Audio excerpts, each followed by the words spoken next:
வணக்கம். உகரம் தமிழ் வகுப்புல நம்ம இன்னைக்கு என்ன பாடம் பார்க்க போறோம் அப்படின்னா, செயலிகள் அதை பத்தி தான் பார்க்க போறோம். செயலி அப்படின்னா என்னன்னா ஆப், அப்ளிகேஷன், ஆப். ஆப் பயன்படுத்துறோம் இல்லையா? அதாவது ஆப்னாலே உங்களுக்கு என்னது, கம்ப்யூட்டர்ல பயன்படுத்துவீங்க, கணினியில. அப்புறம் உங்களுடைய போன், மொபைல் போன்லாம் இருக்கு இல்லையா, அதுல எல்லாம் ஆப்ஸ், அந்த அப்ளிகேஷன் நிறைய பயன்படுத்துவீங்க. யூடியூப், வாட்ஸ்அப் இதெல்லாம் என்னது, ஆப்ஸ் தான். சரிங்களா? இது தமிழ்ல என்னன்னு சொல்றாங்கன்னா, இந்த ஆப்ப வந்து செயலிகள். அதான் செயலி. ஆப்னா என்னது, செயலி. அதோட பன்மை தான் என்னது, செயலிகள். சரிங்களா?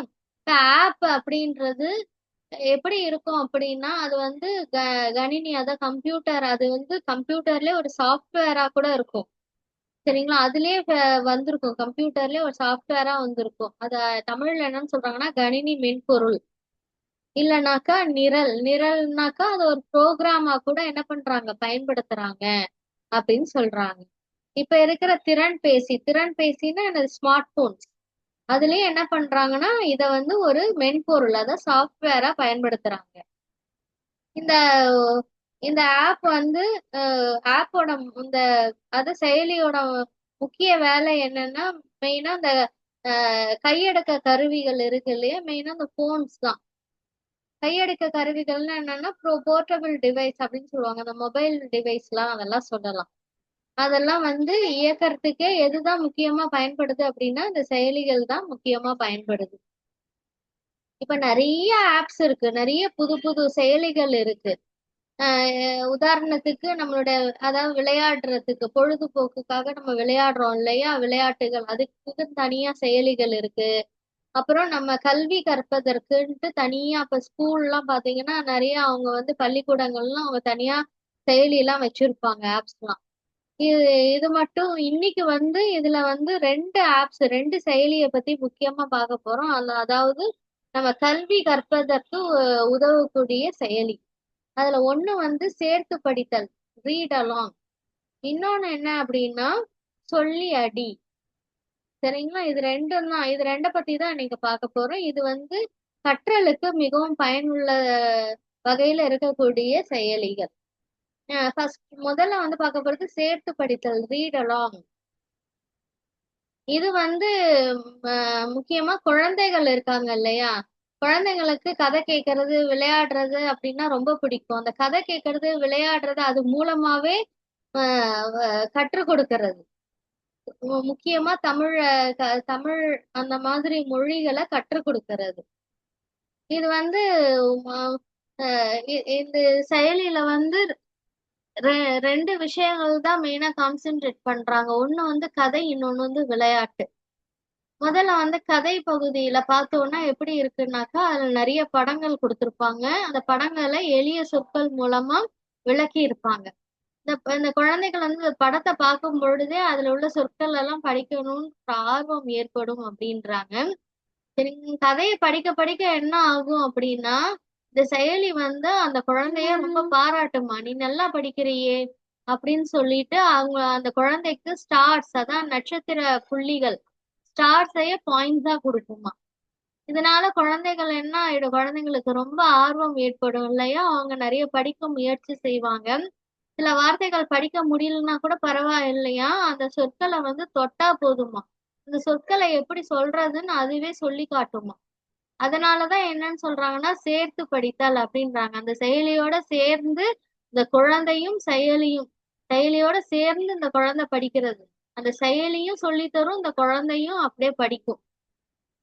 தெரியாத வார்த்தைகள்லாம் அது கத்துக் கொடுக்கும். இந்த குழந்தையோட ஆர்வத்தை தூண்டுற மாதிரி அதுக்கு ஸ்டார் பாயிண்ட், நட்சத்திர புள்ளிகள் எல்லாம் கொடுக்கும் அப்படின்னு சொல்றாங்க. இந்த செயலியில கதை வந்து 4 நிலையில இருக்குன்றாங்க, அதாவது 4 லெவல்ஸ்ல இருக்கு அப்படின்றாங்க. அடுத்த விளையாட்டு பகுதிக்கு வந்தாக்கா, எழுத்துகள், ஒரு வார்த்தை இருக்குன்னா அதோட எழுத்துக்கள் இடம் மாறி இருக்கும், அதை வந்து சரி பண்ணி கண்டுபிடிக்கிறது, விரைவா படிக்கிறது. அடுத்த பலூன் உடைத்தல், பலூன்ல எழுத்து இருக்கும், அந்த சரியான எழுத்தை தொடும் பொழுது அந்த பலூன் உடையும். அதெல்லாம் செய்யும் பொழுது அந்த குழந்தைங்களுக்கு ரொம்ப பிடிக்கும் இல்லையா. இதுல யார் வந்து இது ஒரு கேம் மாதிரி தான் அவங்க இது பண்றாங்க. இந்த விளையாட்டுல எல்லாம் வந்து யாரு ஜெயிக்கிறாங்களோ அவங்களுக்கு வந்து அதிகமா புள்ளிகள் பாயிண்ட்ஸ் யார் வாங்குறாங்களோ அவங்களுக்கு பரிசும் வந்து கொடுக்குறாங்க அந்த செயலி மூலமா. அதனால என்ன ஆகுதுன்னா மாணவர்களோட அந்த படிக்கும் திறன், அதாவது அந்த மொழி திறன் என்ன ஆகுதுன்னா அதிகமாகுது. இப்ப தமிழே படிக்க தெரியாத குழந்தைகள் இருக்காங்க அப்படின்னா இவங்க செயலிக்குள்ள போயிட்டு அதை படிக்கும் பொழுது அவங்களுக்கு ஆர்வம் ஏற்படும். அவங்களுடைய படிக்கும் அந்த திறமையும் அதிகமாகும். அவங்களால எளிதா அந்த மொழியை கத்துக்க முடியும் இந்த செயலி மூலமா அப்படின்னு சொல்றாங்க. அடுத்தது வந்து சொல்லியடி. சொல்லியடின்றது என்னன்னா நமக்கு வந்து தமிழை பத்தின ஒரு அறிவு, அந்த மொழி பத்தின ஒரு அறிவு ஏற்படுறதுக்கு இந்த சொல்லியடி அப்படின்ற செயலி வந்து பயன்படுது அப்படின்றாங்க. தூய தமிழ் சொற்களை நம்ம கத்துக்கிறதுக்கு இது மிகவும் உதவுது. தூய தமிழ் சொற்கள்னா என்னது? பிற மொழி சொற்கள் எழுத்துகள் வந்து கலக்காம இருக்கும், அதுதான் தூய தமிழ் சொற்கள். அதை வந்து நம்ம கத்துக்கிறதுக்கு இந்த செயலி மிகவும் பயனுள்ளதா இருக்கும் அப்படின்றாங்க. இந்த செயலியில 4 பிரிவுகள், 4 பார்ட்ஸ் இருக்கு அப்படின்றாங்க. ஒண்ணு வந்து என்னன்னாக்கா, ஒரு முதல் பிரிவு என்னன்னா விழியோட விளையாடு. அதாவது சில எலமெண்ட்ஸ், அதாவது சில பொருட்கள் கொடுத்திருப்பாங்கன்னு நினைக்கிறேன். சரிங்களா? அதை பார்த்து அந்த வார்த்தையை கண்டுபிடிக்கணும்னு நினைக்கிறேன். எனக்கு தெளிவில்லை. நான் அந்த வார்த்தைகளை வச்சு மட்டும்தான் சொல்றேன். அடுத்த புதையல் சொற்கள். புதையல் சொற்கள்னா ஹிடன் வேர்ட்ஸ். சரிங்களா? அதை கண்டுபிடிக்க செந்தமிழ் தேடல், அது தூய தமிழ் வார்த்தையை கண்டுபிடிக்கிறது. சில வார்த்தைகள் பாத்தீங்கன்னா சமஸ்கிருதமாவும் இருக்கும், அது வந்து பாத்தீங்கன்னா தமிழ் மாதிரியே இருக்கும். வடமொழி சொற்கள் அதெல்லாம் சொல்லுவாங்க. அப்ப அது தமிழா அது வடமொழி சொல்லலாம் நமக்கு தெரியாது. அதெல்லாம் வந்து நம்ம கண்டுபிடிக்கிறதுக்கு இந்த பகுதி உதவும். அடுத்த ரகசிய சொற்கள். இப்ப ரகசிய சொற்கள் அப்படின்னாக்கா இதுவும் கிட்டத்தட்ட அதே மாதிரிதான். தூய தமிழ் சொற்கள் வந்து மறைஞ்சிருக்கும், அதை கண்டுபிடிக்கிற மாதிரி நினைக்கிறேன். இது சீக்ரெட் வேர்ட்ஸ். அது வந்து உள்ள போனாதான் தெரியும். சரிங்களா? இதெல்லாம் வந்து அந்த 4 பகுதிகளா அந்த செயலியில இந்த விஷயங்கள் இருக்கு. ஒவ்வொரு பகுதியிலையும் 5 வகையான விளையாட்டுகள், 5 வகையான விளையாட்டுகள் இருக்கு. நீங்க அது உள்ள போனீங்கன்னா ரொம்ப இன்ட்ரெஸ்டிங்கா இருக்கும் அப்படின்றாங்க.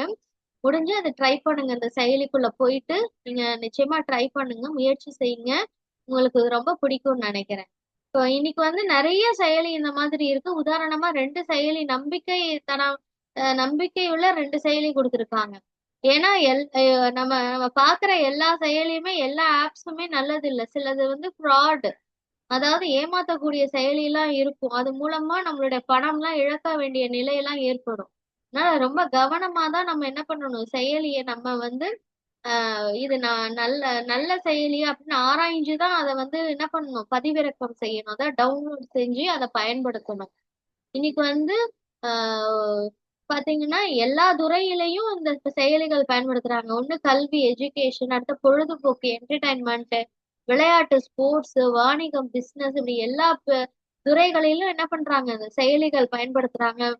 மெயினா வந்து இந்த மாணவர்கள், பள்ளி கல்லூரி மாணவர்கள் வந்து தன்னோட அறிவை வளர்த்துக்கிறதுக்கு இந்த செயலிகள் வந்து ரொம்ப பயனுடையதா இருக்கு அப்படின்னு சொல்றாங்க. இதுதான் இந்த பாடம்.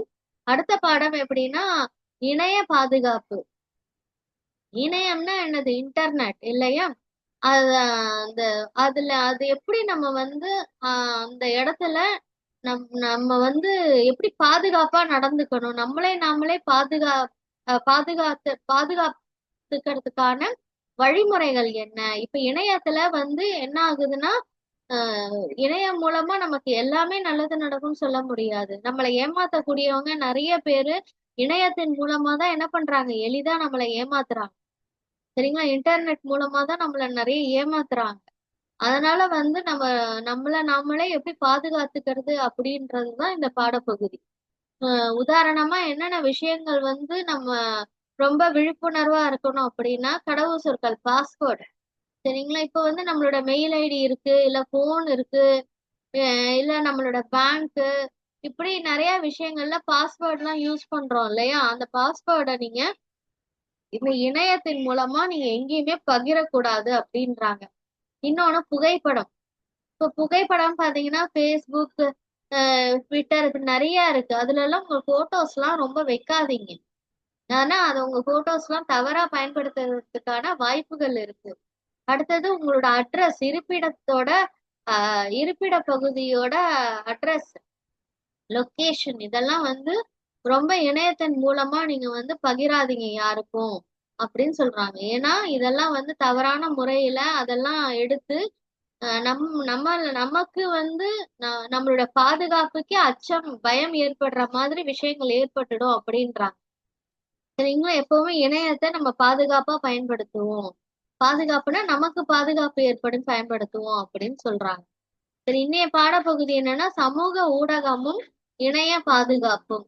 சமூக ஊடகம்னா என்னன்னாக்கா சோசியல் மீடியாஸ் நிறைய இருக்கு. இப்ப வந்து கம்ப்யூட்டர்ல போனீங்கன்னா சோசியல் மீடியாஸ் நிறைய இருக்கு. இப்ப எல்லாமே வந்து நல்ல இதுவா நமக்கு தெரியாது. அதுல நிறைய ஏமாத்துறவங்களும் இருக்காங்க. அதனால வந்து ரொம்ப கவனமா தான் நம்ம வந்து ஆராய்ச்சி பண்ணி தான் அந்த ஊடகங்களை பயன்படுத்தணும் அப்படின்னு சொல்றாங்க. இப்ப வந்து இணையம், இந்த இன்டர்நெட் இல்லைன்னா இந்த உலகமே இயங்காதுன்ற அளவுக்கு இப்ப போயிடுச்சு. ஏன்னா அந்த அளவுக்கு நம்ம டெய்லி லைஃப் அன்றாட வாழ்க்கையில இந்த இணையத்தை பயன்படுத்துறோம். சரிங்களா? இதுல நன்மைகளும் இருக்கு, தீமைகளும் இருக்கு. அதனாலதான் நம்மள என்னன்னு சொல்றாங்கன்னா ஆராய்ச்சி பண்ணி பயன்படுத்தணும். சமூக ஊடகங்களை பயன்படுத்தும் பொழுது என்னென்ன மாதிரியான விஷயங்கள் நம்ம கடைபிடிக்கணும்ன்றத இப்ப வந்து 3 சூழல்கள் மூலமா நமக்கு சொல்றாங்க. சூழல்னா என்னது? 3 சிச்சுவேஷன், வெவ்வேறு இடத்துல வெவ்வேறு அவங்களுக்கு நடக்கக்கூடிய விஷயங்களை இங்க நமக்கு சொல்றாங்க. சூழல் 1, அதாவது சிச்சுவேஷன் 1. அதுல யார் யார் இருக்காங்க அப்படின்னா கதிர், அவங்க அம்மா, இவங்க 2 பேருக்கும் இடையே நடக்கிற கலந்துரையாடல் அந்த பகுதியை தான் அங்க கொடுக்குறாங்க. கதிர் வந்து அவங்க அம்மா கிட்ட கேக்குறாங்க, எனக்கு உங்களுடைய மடிக்கணினி அதாவது லேப்டாப்பை கொடுங்கன்னு கேக்குறாங்க. எனக்கு வந்து பள்ளிக்கூடத்துல ஒரு கட்டுரை எழுத சொல்லியிருக்காங்க. அதுக்காக உங்களோட மடிக்கணினி கொடுங்க அப்படின்றாங்க. அம்மா கேக்குறாங்க, நீ ஏதாவது டைப் பண்ண போறியான்னு கேக்குறாங்க. தட்டச்சுன்னா என்னது? டைப்பிங். கதிர் சொல்றாங்க, இல்ல, நான் வந்து இணையம், அதாவது நான் இன்டர்நெட்ல போயிட்டு இந்த கட்டுரைக்கான விஷயங்கள் அதெல்லாம் வந்து கலெக்ட் பண்ண போறேன். தேடி கண்டுபிடிச்சு அந்த அந்த பாயிண்ட்ஸ் எடுப்பாங்க இல்லையா, அதை பயன்படுத்தி எழுத போறேன் கட்டுரை. அதனால எனக்கு கொடுங்கன்னு கேக்குறாங்க. அம்மா உடனே உடனே மடிக்கணினியை குடுக்குறாங்க. ஆனா அதுக்கு முன்னாடி என்ன விஷயம் பண்றாங்க அப்படின்னா, இப்ப வந்து கணினியில பாத்தீங்கன்னா சில செயலிகள் இருக்கு. அந்த அதாவது இப்ப குழந்தைகள் இருக்காங்கன்னா அந்த கணினில தவறான விஷயங்களை பார்க்க கூடாது, தவறான விஷயங்களை போய் மாட்டிக்க கூடாதுன்றதுக்காக சில பாதுகாப்பு விஷயங்கள்லாம் இருக்கு. சில விஷயங்கள்லாம் பிளாக் பண்ணி வைக்கலாம். அந்த மாதிரி விஷயங்களை அம்மா என்ன பண்றாங்கன்னா பிளாக் பண்ணி அதுக்கப்புறம் தான் மடிக்கணினி என்ன பண்றாங்க கதிர்கிட்ட கொடுக்குறாங்க. அதனால எப்பவுமே சின்ன குழந்தைங்க கிட்ட மொபைல் கொடுக்கும் பொழுதோ இல்ல லேப்டாப் கொடுக்கும் பொழுதோ நம்ம என்ன பண்ணணும், அதுக்குன்ட்டு ஆப்ஸ்லாம் இருக்கு. அதெல்லாம் போட்டு அந்த குழந்தைகள் வந்து தவறா ஏதாவது ஒண்ணு அழுத்திடக்கூடாது. அழுத்திட்டாங்கன்னா அவ்வளவுதான், நமக்கு வந்து பாதுகாப்பற்ற ஒரு நிலை ஏற்படுத்திடும். அதனால என்ன பண்ணணும்னா அந்த மாதிரி விஷயங்களை வந்து நம்ம அந்த செயலிகள், பாதுகாப்பு செயலிகளை ஆக்டிவேட் பண்ணிட்டு தான் குழந்தைங்க கிட்ட இந்த மாதிரி விஷயங்களை கொடுக்கணும் அப்படின்னு சொல்றாங்க. அடுத்த சூழல் 2. இதுல பாத்தீங்கன்னா 2 நண்பர்கள், தோழிகள் இருக்காங்க. ஒருத்தங்க பேர் இலக்கியா, இன்னொருத்தங்க பேர் சுடர்விழி. இப்ப வந்து 2 பேரும் வந்து என்ன பண்றாங்கன்னா ஃபேஸ்புக், அதான் முகநூல், அதை பத்தி தான் பேசிக்கிறாங்க. இலக்கியா சொல்றாங்க, சுடர்விழி, உன்னோட புகைப்படம் நல்லா இருக்கு, நீ இத வந்து ஃபேஸ்புக், அதான் முகநூல்ல ப்ரொஃபைல் பிக்சர்னு சொல்லுவாங்க இல்லையா, அந்த ப்ரொஃபைல் பிக்சர் சுய விவரம் அதுல வந்து உன்னோட போட்டோ வைய, இந்த போட்டோ நல்லா இருக்குன்றாங்க.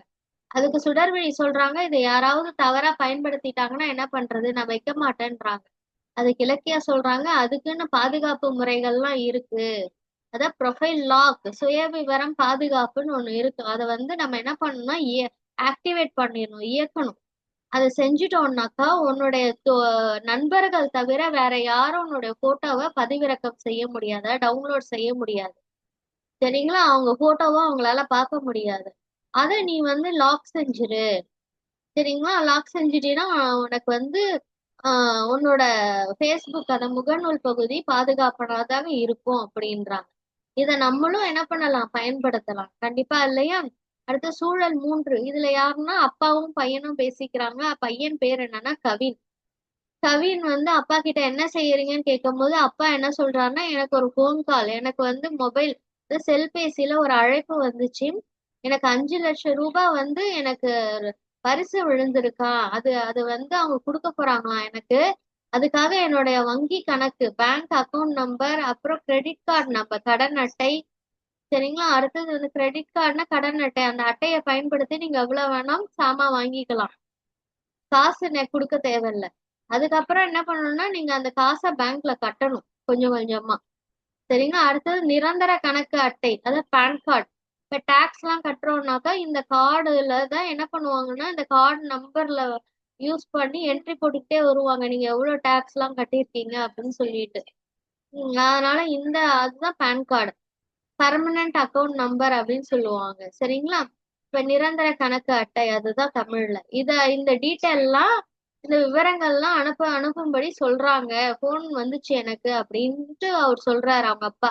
உடனே கவின் சொல்றாங்க, யார் வந்து உங்களுக்கு போன் பண்ணாங்கன்னு உடனே ஏதோ வங்கியில இருந்து பேசுனதா தான் சொன்னாங்க அப்படின்னு உடனே கவின் சொல்றாங்க, இல்ல இது யாரோ உங்களை ஏமாத்துறதுக்கு செஞ்சிருக்காங்க. வங்கியில இந்த மாதிரி உங்ககிட்ட எப்பவுமே போன் பண்ணி உங்களுடைய உங்களுடைய அக்கவுண்ட் நம்பரோ, PAN card number, credit card நம்பர்லாம் கேட்கவே மாட்டாங்க அப்படின்னு சொல்றாங்க. அதனால யார்கிட்டயும் இனிமேல் எப்பவுமே நீங்க உங்களுடைய இந்த மாதிரி அக்கவுண்ட் நம்பர் டீடைல்ஸ், அப்புறம் பாஸ்வேர்டு, கடவுச்சொல்னா என்னது பாஸ்வேர்டு, அதுக்கப்புறம் ஓடிபின்னு வரும் இல்லையா சில விஷயங்களுக்கெல்லாம், அதாவது ஒன் டைம் பாஸ்வேர்டு அப்படின்னு சொல்லுவாங்க. ஒரு முறை மட்டுமே அதை பயன்படுத்த முடியும். அதன் நம்பர் அதெல்லாம் யார்கிட்டயுமே எப்பவுமே கொடுக்காதீங்க எந்த சூழல்லையும் சொல்றாங்க. ஓகே செல்லக்குட்டீஸ், நீங்களும் வந்து கம்ப்யூட்டர் மொபைல் எல்லாம் பயன்படுத்தும் பொழுது கண்டிப்பா நீங்க பாதுகாப்பான முறையில தான் என்ன பண்ணணும், அதுல நீங்க விளையாடுறதோ இல்ல ஒரு விஷயத்த படிக்கிறதோ செய்யணும். கண்ணா பின்னான்னு ஏதாவது அழுத்திட்டீங்கன்னா உங்களை உங்களை அறியாமலேயே அது வந்து அவங்க அப்பா அம்மாவுக்கு பெரிய பிரச்சனையை உண்டாகிடும். சரிங்களா? மெயினா என்ன பண்ணிடுவாங்கன்னா அந்த ஆப் மூலமா உங்க கம்ப்யூட்டர் உங்களெல்லாம் ட்ராக் பண்ண ஆரம்பிச்சிருவாங்க. உங்களோட பணம் அதெல்லாம் என்ன ஆயிடும்னாக்கா அவங்க வந்து உங்களை அறியாமலேயே உங்க பேங்க்ல இருந்து எடுக்க ஆரம்பிச்சிருவாங்க. இதெல்லாம் நிறைய விஷயங்கள் இருக்கு.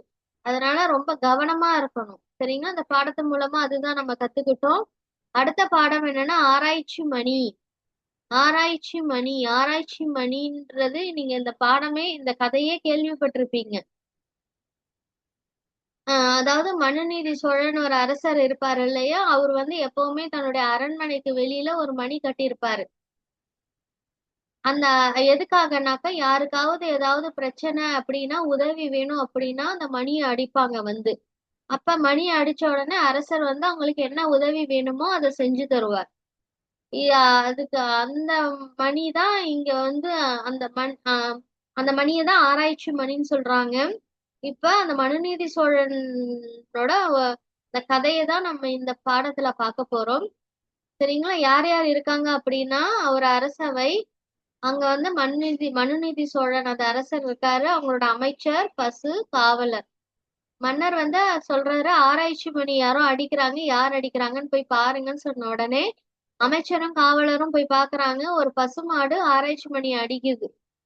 மன்னர் வந்து என்ன காரணம்னு கேட்கும் பொழுது அவங்க சொல்றாங்க, இந்த மாதிரி அந்த பசுவோட கன்று வந்து நம்ம இளவரசர் வந்து நகர்வலம் செல்லும் பொழுது அந்த தேர் இருக்கு இல்லையா, தேர் சக்கரத்துல பட்டு அந்த இறந்துடுச்சு, அந்த பசுவோட கன்று இறந்துடுச்சு.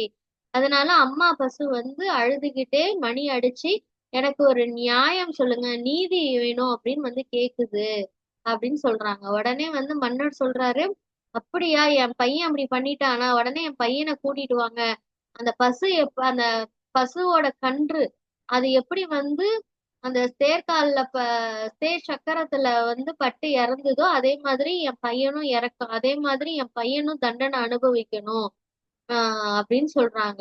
ஆனா அமைச்சர்லாம் சொல்றாங்க, ஐயோ இளவரசர்ன்றவரு எதிர்கால மன்னர், நீ ஏதோ தவறுதெல்லாம் நடந்ததுக்காக உங்க பையனையே நீங்க தேர் சக்கரத்துல ஏத்தி கொல்லுவீங்களா அப்படின்னு சொல்லும் பொழுது மன்னர் சொல்றாரு, நான் இந்த நாட்டோட மன்னன், எனக்கு என்ன வேலை அப்படின்னா இந்த நாட்டுல உள்ள எல்லா உயிர்களையும் பாதுகாக்கணும்.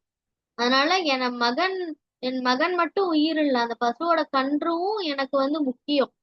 அதனால வந்து எல்லா உயிர்களும் எனக்கு ஒண்ணுதான். இப்ப என் பையன் தப்பு பண்ணிட்டானா அந்த தப்புக்கான தண்டனைய நான் தரணும். இப்ப இதுவே வேற யாராவது தப்பு பண்ணியிருந்தாங்கன்னா அந்த தண்டனை தருவோம் இல்லையா? அப்ப என் பையனுக்கு ஒரு நியாயம், மத்தவங்களுக்கு ஒரு நியாயம்னு எனக்கு கிடையாது. மத்தவங்க தப்பு பண்ணா என்ன தண்டனை தருவோம்னா அதே தண்டனை என் பையனுக்கும் நான் தருவேன் அப்படின்னு சொல்றாரு. அதுக்கு உதாரணமா என்ன சொல்றாருன்னா, என்னுடைய முன்னோர் சிபி சக்கரவர்த்தி. சிபி சக்கரவர்த்தி நீங்க கேள்விப்பட்டிருப்பீங்க சரிங்களா? சிபி அப்படின்ற ஒரு அரசர். அவர் என்னோட முன்னோர் தான். அவரு எப்படி எல்லா உயிர்களையும் நேசிச்சார். உதாரணமா ஒரு புறாக்கு உதவி பண்ணாரு இல்லையா?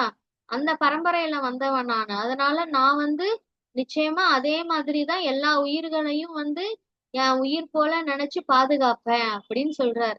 சிபி சக்கரவர்த்தியோட கதை என்னன்னா செல்லக்குட்டீஸ், அதாவது ஒரு புறா தானியத்தை சாப்பிட்டுட்டு இருக்கும். அப்ப திடீர்னு ஒரு பருந்து வரும், பறந்து சரிங்களா? வல்ச்சர் அப்படின்னு சொல்லுவாங்க இல்லையா? அந்த பருந்து என்ன பண்ணும்னா அந்த புறாவை சாப்பிடுறதுக்காக கொத்திட்டு போறதுக்காக வரும். இந்த பருந்து புறாவை சாப்பிடுறதுக்காக வரும் சரிங்களா? அதை தூக்கிட்டு போறதுக்காக வரும். இதை பார்த்த புறா பயந்து போய் சிபி சக்கரவர்த்தி அரண்மனைக்குள்ள போயிட்டு அவர் இருக்கிற இடத்துல போய் அவர் பக்கத்துல போய் பாதுகாப்பா உட்கார்ந்துக்கும். இவர் என்ன பண்ணுவார், அந்த சிபி சக்கரவர்த்தி புறாவை எடுத்துட்டு போய் திரும்ப பறக்க விட போவார் வெளியில. பார்த்தா அங்க பருந்து வெளியில காத்துக்கிட்டே இருக்கும், அந்த புறா எப்ப வரும் சாப்பிடலாம் அப்படின்னு சொல்லிட்டு. இத பார்த்த சிபி சக்கரவர்த்தி என்ன பண்ணுவாரு, புறாவை விட்டா புறா இறந்து போயிடும். ஆனா பருந்து பசியால வாடுது. பருந்தோட பசிய போக்கிட்டாக்கா அது புறாவை கொல்லாது இல்லையா? அதனால அவர் என்ன பண்ணாருனாக்கா, புறாக்கு சாப்பாடு வேணும் அவ்வளவுதானே அப்படின்னு சொல்லிட்டு அவர் என்ன பண்ணாருன்னா, புறா எவ்வளவு எடை இருக்குன்னு ஒரு தராசு இதுல வச்சு பார்த்தாரு. எடை மிஷின் சொல்லுவாங்க இல்லையா, அந்த காலத்துல தராசு. அதுல வச்சு பார்த்தாரு. பார்த்த உடனே அந்த புறா எவ்வளவு எடை இருக்குன்னு பார்த்துட்டு அந்த எடைக்கு சமமா தன்னுடைய உடல்ல இருந்து தசைகள் சரிங்களா, தன்னோட உடல்ல இருந்து தசைகளை கட் பண்ணி, அதாவது கிழிச்சு எடுத்து அந்த தசைகளை எடுத்துட்டு போய், தசைனா என்னது, இந்த மசில்ஸ், ஸ்கின் வெளியில இருக்கு இல்லையா, அதை கட் பண்ணாரு. அந்த டிஷ்யூஸ் அதெல்லாம் கட் பண்ணி அந்த புறாவுக்கு ஈக்குவலா எடை அந்த அளவுக்கு தசைகளை கிழிச்சு எடுத்துட்டு போய் அந்த பருந்துக்கு உணவா கொடுத்தார். உடனே அந்த பருந்து அதெல்லாம் சாப்பிட்டுட்டு பறந்து போயிடுச்சு. புறா புறாவை என்ன பண்ணிட்டாரு, அது உயிரை காப்பாத்திட்டார். அப்படிப்பட்ட ஒரு தன்னோட உயிரை கூட கருதாம புறாவோட உயிர் போகக்கூடாது அப்படின்னு சொல்லிட்டு தன்னைத்தானே ஒரு வருத்திக்கிட்டு தன்னுடைய உடலையே உணவா கொடுத்தார். அவர்தான் சிபி சக்கரவர்த்தி. அந்த வழியில வந்தவர் தான் யாரு, இந்த மனுநீதி சோழன்.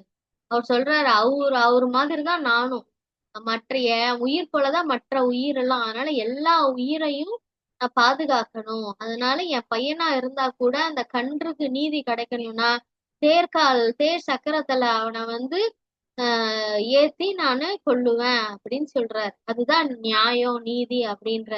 அதே மாதிரி என்ன பண்ணாரு, எப்படி அந்த இளவரசரோட தேர் சக்கரத்துல அந்த கன்று அடிபட்டு இறந்ததோ அதே மாதிரி என்ன பண்ணாரு இந்த அரசர், அதே மாதிரி தேர் சக்கரத்துல தான் பையனை படுக்க வச்சு அது மேல தேர் சக்கரத்தை ஏத்தி, அவன் பையன் மேல தேர் சக்கரத்தை ஏத்தி கொன்னு அந்த பசுவுக்கு நியாயம் சொன்னார் சரிங்களா? அதனால இதுல இருந்து நம்ம என்ன கத்துக்கிறோம் அப்படின்னா, எந்த உயிரையும் நம்ம பாகுபாடு பார்க்க கூடாது. எல்லா உயிர்களையும் ஒரே மாதிரி நினைச்சு நம்ம நேசிக்கணும் சரிங்களா? அப்ப மனுஷங்கள்ட்ட மனுஷன் நேசிக்கிறது ஒண்ணு, அதை தாண்டி இதே மாதிரி விலங்குகள், பறவைகள், மரங்கள், ஒரு புழு பூச்சி கொசுவா இருந்தா கூட நம்ம நேசிக்க கத்துக்கணும் சரிங்களா? அதுதான் இந்த பாடப்பகுதி நமக்கு சொல்லி தருது. இந்த 3 பாடத்தையும் நீங்க ஒண்ணு ஒண்ணா அழகா வாசிச்சு ரெக்கார்ட் பண்ணி அனுப்புங்க. இதுதான் எனக்கான அசைன்மெண்ட். தேங்க்யூ.